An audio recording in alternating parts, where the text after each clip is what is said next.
Dans la nuit du dimanche 1er décembre 2024, la paisible ville de Gouna a été le théâtre d'un acte de barbarie insoutenable.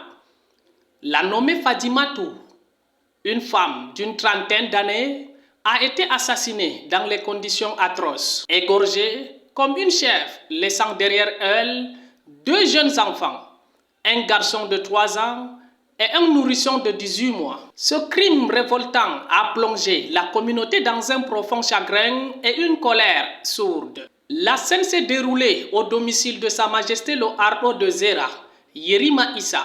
Les cris de désespoir résonnent encore dans les ruelles de Gouna, tandis que les habitants tentent de comprendre l'horreur qui s'est abattue sur eux. Fadimatou n'était pas seulement une mère, elle était l'espoir d'un avenir meilleur pour ses enfants.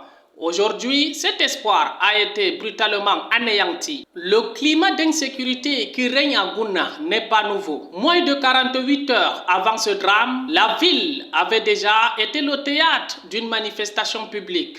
Les habitants en colère et désespérés réclamaient justice après l'enlèvement tragique de 2 enfants. Les familles des otages avaient réussi à capturer les ravisseurs et les avaient conduits à la brigade de Gouna, où 3 d'entre eux vont s'évader dans la nature. Les tensions étaient palpables alors que la nationale numéro 1 était bloquée pendant 24 heures. Par une foule en colère, la chefferie et la brigade de Gouna ont subi des attaques, des pierres étant lancées sur leur toit, causant des dommages matériels considérables. La situation est devenue ingérable jusqu'à l'arrivée des forces de maintien de l'ordre. Les appels à une sécurité renforcée résonnent avec insistance dans cette localité située sur l'axe Garwanga-Oundéry.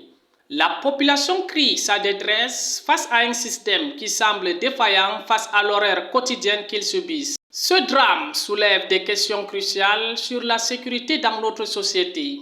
Les habitants de Gouna méritent une réponse ferme et rapide des autorités afin que plus jamais une telle tragédie ne se reproduise.